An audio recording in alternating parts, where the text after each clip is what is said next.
Hi, I wanted to introduce you to the Psych Med Sanctuary and what I plan to do with this page and what I'm offering. So, it's been 4 years of my own personal journey into this whole world of medication harm, and having somehow survived, be it I'm still tapering off drugs, just off the quetiapine of 400 milligrams, can you believe it? After a very, very severe benzodiazepine withdrawal that got me sectioned 3 times, kindled, polydrugged, everything you could imagine. I had all the symptoms. I don't even know how to explain them because obviously we all know that inexplicable. And I'm here and I'm functional, be it that I'm still tapering, but I've managed to get myself into a functional place. So I think coming from that experience and really, really learning the do's and the don'ts, also being polydrugged, I think, because initially it was really the benzo withdrawal that I was experiencing. But then when the polydrugging happened, I was like, well, now I know all about antidepressants and antipsychotics. Obviously, I'm aware that we're all very different as well. We all react so differently. And I think through this experience, what I experienced was obviously the doctors tell you all the wrong things to do. They'll deny it's even happening. And it almost killed me. I mean, really, it's a miracle that I'm not here following their advice. Then you have the forums like Beating the Benzos or Benzo Buddies. My dog's in the background, he's always snoring. So he will be snoring in some of the videos. It's impossible not to get him not snoring, So, what was I saying? Yeah, so then you've got the confusion in the forums as well. There's a lot of things that are said that are misleading. And, you know, I was really made to feel bad for being polydrugged and for being on other medications. And I thought that it really was it for me because I'd done everything wrong. You know, people say, oh, you've kindled, oh, you've taken another drug. So those places can be really, really triggering as well, and not helpful. So this page is really to give you a sanctuary of help, support, validation, and no judgment. There is no judgment here because really there is no right or wrong in this journey. And I am living proof of that. And I think that it's important to spread this message because when you're in the situation of drug harm, you're in such a state, you're getting all the wrong advice from the doctors, your family, you know, hopefully you have supportive family and friends, but I didn't. I had some special friends that definitely helped me, but it's very difficult for people to know when the doctors themselves are saying, you know, well, she's obviously got some mental health issues. It's her, you know. So it's really hard to gain clarity. And again, I want this page to help you gain clarity. To also share my own journey, I think is powerful because I'm polydrugged and I think that can be a really scary place to be. It's very difficult to learn and to really figure out what drug to taper first, what reacts the other one, you know what I mean? So like, I'm on very sedative ones. So I was on quetiapine, just off 400 milligrams to 0. I tapered to 0.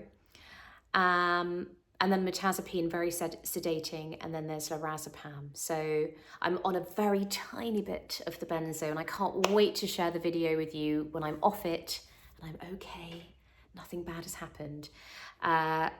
You know, so I want to, yeah, I think there's that want, obviously, for me to be drug-free and, you know, I'll start helping people then. But I really believe in the amazing healing power of the body and brain and nervous system. And honestly, I cannot, you know, I couldn't even experience gravity, light, sounds, anything that affected my nervous system, I was affected by. I was in very deep psychosis for a lot of it. I didn't sleep for a good long time, months and months and months and months, best part of a year. So yeah, I really have, I suppose I've learnt to have something so horrendous happen to me, but to flip it and be like, well, hang on a minute. I actually want to live my life. I'm not going to let this ruin my life. And it gave me a real perspective on life. I already loved living life before, be it challenging, life is just challenging. But I really feel like I want to pass this on to you, this kind of faith, this feeling of faith, and just holding on, because I know I speak to a lot of you that are in horrendous, you're in full akathisia 24/7, you're wondering when it's going to stop. And people do heal. I speak to people healing all the time, and I want to pass that on to people and be that guiding, shining light to people who are lost, who are wondering what the hell is going on. And I think the more that this is spoken about, I'm also incredibly passionate in being an activist in this. So obviously coming from an acting background, for the last 10 years, actor photographer, I've sort of used my skill set, I guess, and in the best way I know how. And I've been making videos, I've been using a little bit of dark comedy to try and get the message across, because it's so dark. When you speak about medication, people just like switch off. I've started to collect other people's stories. I'm making little videos to post online, and I'm just going to keep doing it. It's my kind of therapy, I think, and it feels like something I need to do, sort of like a fire in my belly, And I'm currently in the process of studying to be a counsellor, and I really wanted to do psychotherapy, but it's sort of like the course is it's basically the same as psychotherapy, but it's sort of same but different, similar. The word psychotherapist just sounds so much better, but a counsellor actually learns a lot of the similar stuff. So I am on that path. I'm kind of transitioning from actor to therapist. I'll always act, just telling you a little bit about me, or just where I'm coming from, really. I'll always do that because it's a big part of me, but I've always wanted to help people, and I always knew I'd become a therapist. And it definitely feels like if there could be a time, I think it's probably now. Saying that, lastly, I will say that on my support calls and things like that, I'm actually very aware that, talking about past traumas isn't really the help that we need. In fact, I did a lot of that when I was in my benzo withdrawal, thinking that it was me. Obviously, I didn't know it was the withdrawal initially. And I was having all this therapy. None of it worked. It was ridiculous, the stuff I did. Horse therapy, cranial sacral therapy. Oh, it was really painful going through that in withdrawal and really thinking it was me. Whereas I think in my support sessions, it's really not going to be going into your childhood. That's really, when you've got terror and akathisia, that's not what we need. It's really about gaining clarity on how to go forward for you, what's best for you, because we are all different. And that is something that I will make very clear, is that there is no one way, I feel, to this. There's no one way. The fact that I reinstated at 0.5 lorazepam 8 months out of a very severe withdrawal, suddenly stabilized in half an hour, 30 minutes time, from a very bad place.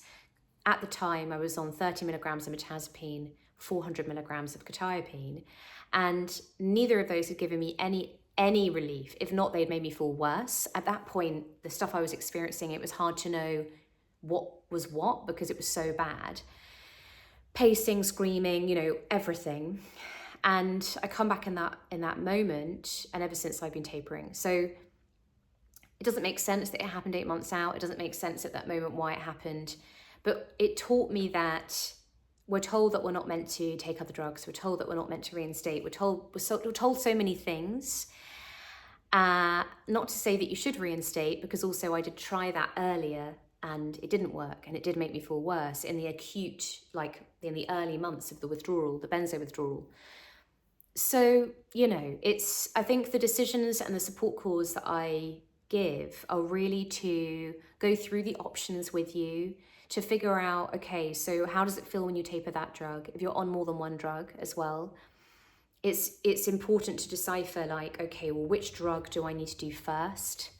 And for you, it's really about you and how you're reacting to each drug. For example, I decided to taper the quetiapine first when I reinstated, because I was on a huge dose, and I was aware that the benzo was obviously something that my body was very, very, very dependent on, and that was my first problem drug. So yeah, anyway, I could go on, but I won't. just to say, you know, where I'm coming from with this page, that really it's going to be me sharing activism. I'm also making a documentary that is in the making. I can't wait to be able to share it. I'm actually going to post a Kickstarter because we are needing a little bit of funding now to really get the edit done, because it's a lot of footage we have and it's a lot of time. And the people that are doing it, you know, they're doing it sort of self-funded. So we really need to get that show on the road. That's it from me.